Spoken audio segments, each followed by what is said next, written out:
If you've got a busy schedule, it can be hard to get all your nutrients on the go, which is why I have been so excited to discover Organifi. Organifi makes it easy to fill your life with more nutrition using delicious superfood blends. Just add a scoop to a glass of water or your favorite beverage to energize and nourish your day with carefully selected vitamins, minerals, and antioxidants. In the afternoon, instead of reaching for caffeine or a sugary snack, I grab the Organifi Red Juice, a delicious superfood punch that increases energy without the caffeine and only 2 grams of sugar. And my favorite is the Organifi Gold. It has turmeric, and it's a delicious treat that also helps me sleep better. You can experience Organifi's high-quality superfoods for less than $3 a day. Go to www.organifi.com/bestofyou and use code BESTOFYOU for 20% off your order. That's ORGANIFI.com/bestofyou and use code BESTOFYOU for 20% off any item.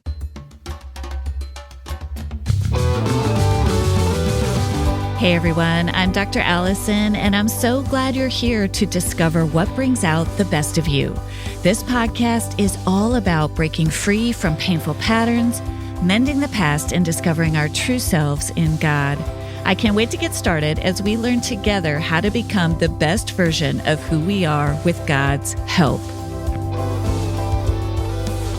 Hey everyone, I'm so glad you're here for today's episode of the Best of You podcast. Thank you so much for your comments, reviews, and the feedback you've been giving me. I so appreciate hearing from you, and I'm so curious to hear how it went for you as you made and kept a promise to yourself last week. I promised that I would follow up on you, and here I am making good on my promise to you. What did you notice? What surprised you? Were you able to keep the promise? What would you change about the promise? Okay.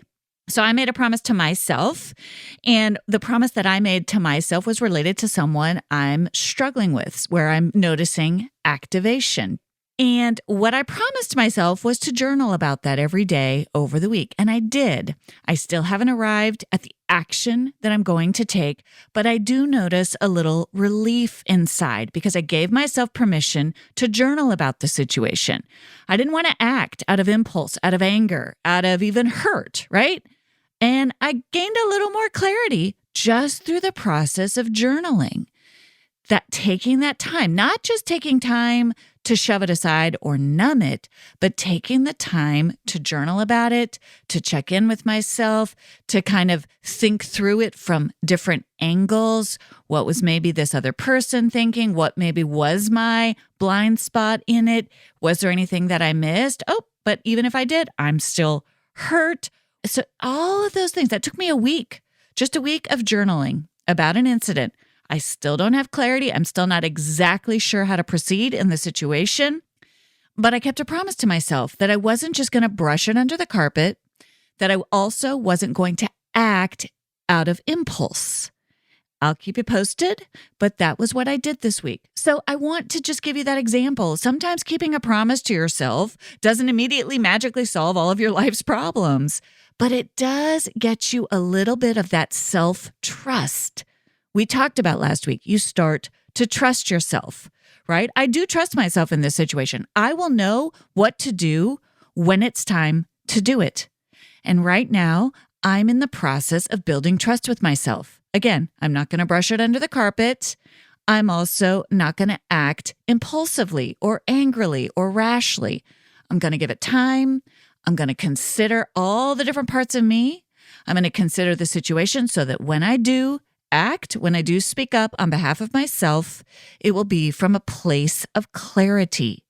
I will have built trust with myself.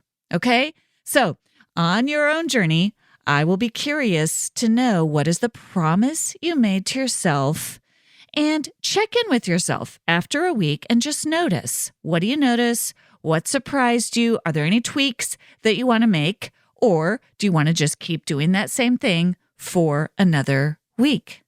So in my case, this promise that I made to myself, I'd been hurt by someone, I'd been disappointed by someone. And I ended up asking myself over the week, did I do anything wrong in this situation? Because it was complicated. I had a lot of emotions around it. I was very angry. I was very hurt. I was very disappointed. But I kept circling back to, did I do anything wrong? And that's a pretty normal thing for most of us. Did I do something wrong? Now, here's the thing. If we haven't noticed, if we haven't done the work to bear witness to our own areas of woundedness, it's really hard to get honest about that question. Okay. And so I wanted to examine myself. I didn't want to take the other person off the hook. I want to be clear here. I was very clear that I was disappointed, but I had enough trust with myself that I could hold two things true. One is I'm really, really disappointed, and I am not going to put myself in harm's way anymore. That was true. And because I trusted myself that I wasn't going to put myself in harm's way anymore, it opened up a part of me to say, is there anything I need to look at in myself in this situation? And so I went back and reviewed the facts from that angle. Again, not letting the other person off the hook, not exposing myself to more harm. I didn't do this with the other person. Inside myself. So I still felt hurt. I still felt disappointed, but I did become aware of the fact, oh my goodness, this trampled on a wound that I've had for a very, very long time. And I began to realize it's possible that this other person's actions were either not intentional, or if they were intentional, they didn't know that this is an area of deep wounding for me. So two things were true. I was both hurt, disappointed, angry, and I became aware of that familiar old area of wounding in my own life. That's why I needed time. That's why I needed to journal. That's why I needed to get clarity, because I was aware there was an activation inside of me that was bigger than the actual violation, right? The activation was bigger than the violation. And so while I want to speak up for myself, while I want to set a healthy boundary, which we're going to circle back to at the end of this podcast episode, I could tell that I also first needed to tend this area of woundedness that goes way back before I ever met this person. And there's no way they have any idea about this wound. So again, that's not to minimize the hurt. That's not to minimize the disappointment that I felt, but it did help me to build trust with myself, right? I could look at myself and say, oh, I had a big capital B reaction to a minor offense. Okay, I could look at it more objectively. There was an offense, but it wasn't an egregious offense.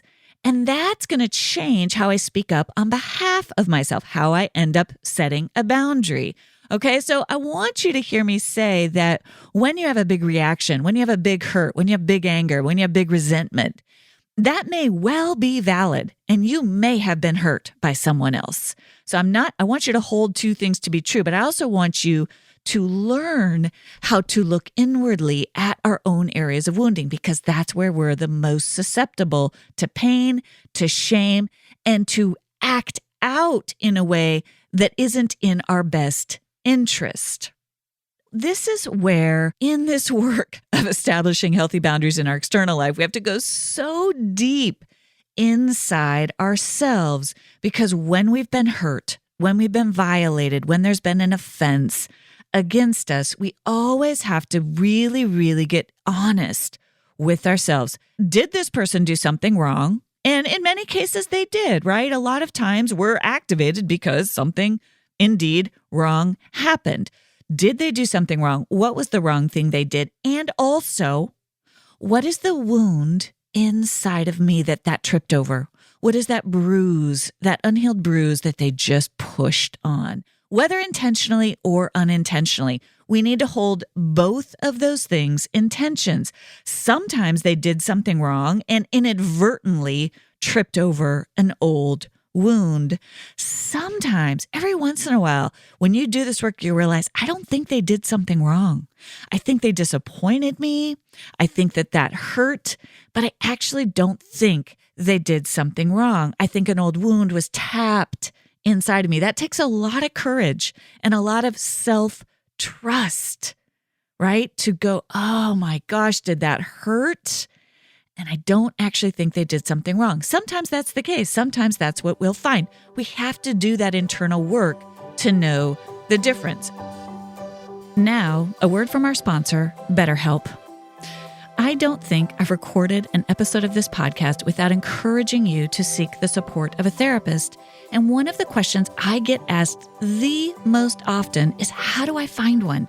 They're too expensive, or where do I find one in my region? Or how do I find one who can fit into these hours? It can be really overwhelming to try to find a therapist. And I think we all need the support of a therapist from time to time. And that's why I'm so happy today to talk to you about BetterHelp.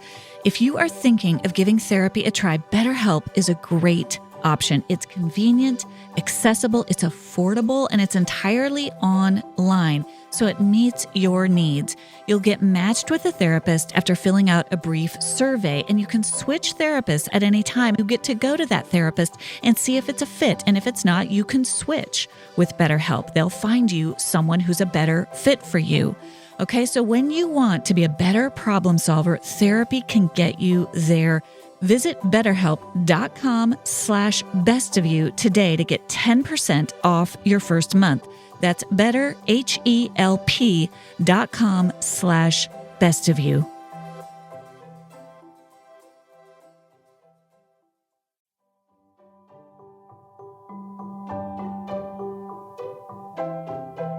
So let's talk about how to do this work of building trust with yourself. Now, in my first book with Kim Miller, we talk about this idea of taking a U-turn. Okay, so when something on the outside of you activates you or triggers pain, hurt, anger, frustration, envy, any of these things on the inside of you, this idea of taking a U-turn is to first look inside yourself. And that's what I did last week. So I made a promise to myself. I'm activated. I want to go through a process of looking inside myself, because that's how I'm going to build trust with myself. And it's tempting, right? When we're feeling really activated, we want to immediately go to, how do I set the boundary? But if we don't first do that work of looking inside, of examining our own souls, we may not set the appropriate boundary. We may not set the boundary in the best way. It takes some internal work to get to that external outcome. What I'm describing here is a little bit of what Jesus, I think, was getting at when he challenged the crowd in the Sermon on the Mount to work on their own selves first. It doesn't mean letting the other people off the hook, but what he said was, first, take the plank out of your own eye, and then you will see clearly to remove the speck from your brother's eye, Matthew 7:5. There's a charge in here not to just let everybody off the hook, not to be a doormat, but to get to know your own heart, to get to know your own self.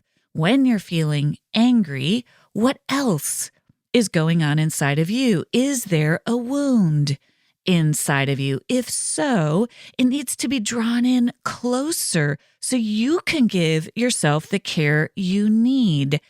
And from that place, then determine how to set the healthy boundary outside of you. Okay? And think about it when you're parenting a young child, right? You want to when that child has been hurt, you're not dismissing the hurt, but imagine if your own child were to come to you and they've been hurt on the playground. Someone has done something to hurt them. And your first reaction might be, I'm going to go after that kid. I'm going to tell that kid he better not mess with you, right? But when you do that, your own child is still hurting. You've bypassed the work of caring for and comforting and soothing your own child and getting to know, what do they actually need?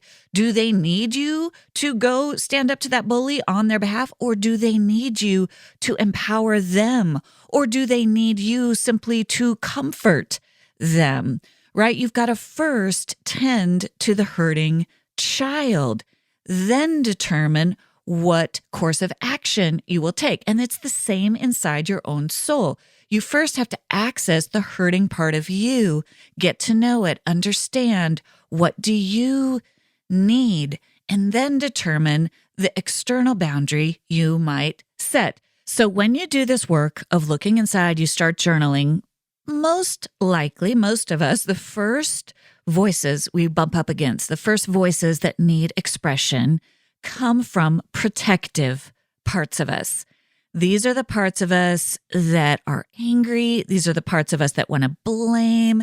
These are the parts of us that want to rush to justice, take justice maybe into our own hands.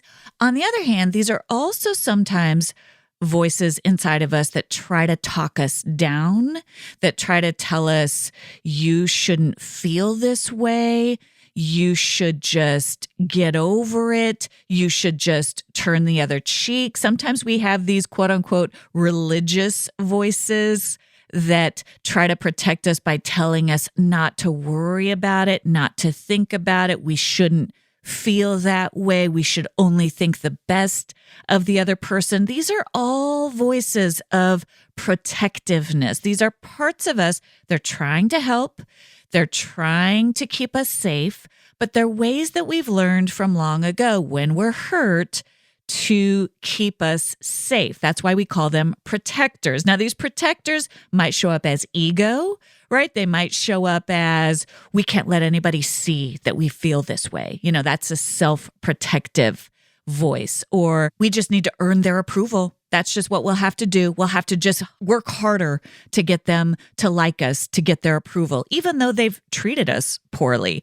These are all the voices of ego, of protection. Again, there's no shame in these voices, but you want to pay attention to them and you want to do what psychologists call differentiate from them. Notice them, give voice to them, write them down in a journal, maybe tell a safe person. But remember, these protective parts of you only see one angle of this story. So we want them to be seen, we want them to be heard. And then we want to say, is there more? What else is going on here? And that's when we get to the tender voice inside of us, the tender parts of us, the parts of us that are hurting.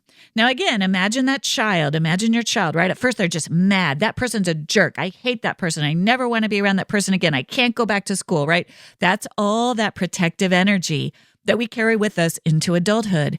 But when you really get down to the root, you get to that tender, tender voice. And that tender voice is saying, I'm hurt. I feel unseen. I feel misunderstood. I feel so frustrated by their silence. I feel discounted, like I don't matter. I feel lonely. I feel angry, right? We're getting to the root when we get to those I feel statements instead of they are or you should. Those are the voices of protectors. That's when we're in self-protection mode. Again, there's nothing wrong with those voices. They're there for a reason, but they are masking that deeper voice, that deeper I feel. What is the wound inside of me? What is the hurt? What is the root of that hurt? I feel misunderstood. I feel discounted. I feel angry. I feel hurt. I feel invisible. This can be really hard to honor inside of ourselves, but it's so important because that's the impact of the wound. And this is where we get into our own areas of wounding. Often, when we're hurt, we go back to one or two of those same feelings because we've got these embedded memories inside our bodies, inside our nervous systems of, I feel discounted. I'm so tired of feeling that way. And it's so important because we got to get to the wound so that we can give ourselves the care that we need. finally, it's really important to, once you've kind of listened to the voice of your protectors, the voices that want to go out and get the job done, and then the voices of the hurting parts of you, right? Once you're able to get to the root of that, then you want to come back up to the facts of the situation. And I talk about this in chapter 6 of The Best of You, where I talk about how we're feeling about something. We always want to hold those in tension with the facts of a situation. What actually happened? What did that person actually say? What did they actually do? Did they actually do something wrong? Were they just being human? And in their humanness, I got hurt. And we want to hold these things in tension. We don't want to discount the way that we felt. We also don't want to discount the facts. Both matter. Feelings make us human. They are important. And even if we determine in our self-examination, in our U-turn, that maybe the other person didn't do something wrong, or maybe they just had a blind spot to a tender part of us, we can still advocate for ourselves, but we're going to do it in a different way. Maybe upon self-examination, we realize, oh my gosh, that person really hurt me. They did something really wrong, and I'm going to have to figure out a way to stop that because I can't expose myself to hurt any longer, right? Again, it's no longer about that other person. It's I cannot expose this tender part of me to this kind of hurt, whether they intended it or not. And this is how we do this work of building trust with ourselves. We get to know the different parts of our own soul, the protective parts of us and the vulnerable parts of us. And we start to see it all really clearly. And that's how we begin to understand how we're going to go back into this relationship with a strong, clear voice. This is where we get to what I call transformational truth. Transformational truth factors in how we feel, where we're wounded, where we need to be protecting ourselves in healthy ways. It also factors in the facts of a situation as objectively as we can be. And it also brings in our faith. What does God have to say about this? Discernment, right? What is the best way for me to proceed here? Honoring how I feel, honoring what I believe to be the facts of the situation, and then saying, God, how do you want me to proceed? Building trust with yourself is a practice. It's a whole new way of being. It's learning to honor the contents of your own soul, your emotions, your body in partnership with God's Spirit, so that when you do speak up, your voice flows from a connected, authentic place deep inside. You're no longer being a doormat, nor are you moving to the other extreme, right, of just lashing out at everybody. Instead, you fine-tune this beautiful instrument God has given you deep inside. This voice starts to come out of you, this voice that is connected to your areas of pain, that is connected to your fire, this voice that increasingly knows what to say and how to say it. It might even come out of you when you least expect it. This voice, as you build trust with yourself, begins to move from deep within who you are, this work that you've done to make and keep promises to yourself. And it moves into the world around you and says, here I am. I have a perspective that matters. I have something I need to say. I want you to hear me. But even if you don't, my voice is here to stay. It's the place where the truth of what you've experienced comes together with the truth of who God is. This is a strong place deep inside from which you begin to shape the world around you. Instead of reacting in a moment or again, rolling over, brushing it under the carpet, being a doormat, you start to show up authentically. You start to respond. You're connected. You're real. You're living from the inside out. Who you are on the inside starts to show up in your relationships with other people. You live out of a confidence. You're living from the deepest, truest part of yourself.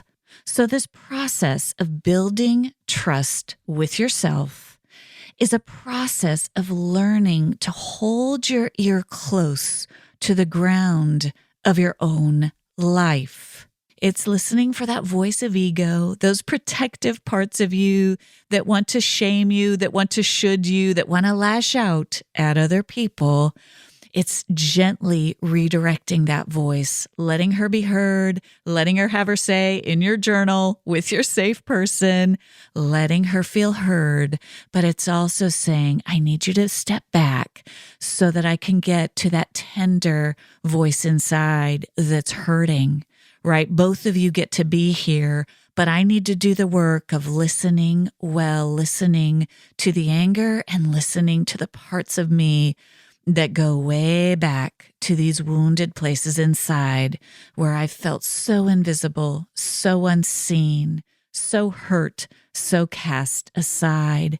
And I'm going to tend to both of those parts of me. I'm going to tend to both of those parts of me from the place where the Holy Spirit lives within me, deep inside. I can hold together in truth what I feel. And then with God's help, I can re-examine that situation from a place of having cared for myself first and asked myself, what is it I actually need? What do I need in this situation? Do I need to mostly care for myself and inhibit my interactions with that other person? Or do I need to speak up on behalf of this hurt I've experienced? You start to build trust with yourself and you will start to know what you need. And all this work that you're doing to make and keep promises to yourself, to building trust with yourself, to listening to these different parts of you, even the parts of you you don't always like, but giving them a voice, giving them a seat at the table, all this internal work you're doing to get to know these different parts of you is how you begin to build and establish not only the kind of boundaries that you want with other people, but more importantly, it's how you begin to build the life that you want, the life that is a reflection of the person God made you to be. You will start living from within. You will start taking charge of the driver's seat of your own life. It's a beautiful way to live. It's confidence, it's clarity, it's purpose, it's conviction. It's not being perfect, but it's stepping into the driver's seat of your own life. Thank you for joining me for this episode of The Best of You. Be sure to check out the show notes for any resources and links mentioned in the show. You can find those on my website at drallisoncook.com. That's Allison with one L, cook.com. Before you forget, I hope you'll follow the show now so that you don't miss an episode. And I'd love it if you'd go ahead and leave a review. It helps so much to get the word out. I look forward to seeing you back here next Thursday. And remember, as you become the best of who you are, you honor God, you heal others, and you stay true to your God-given self.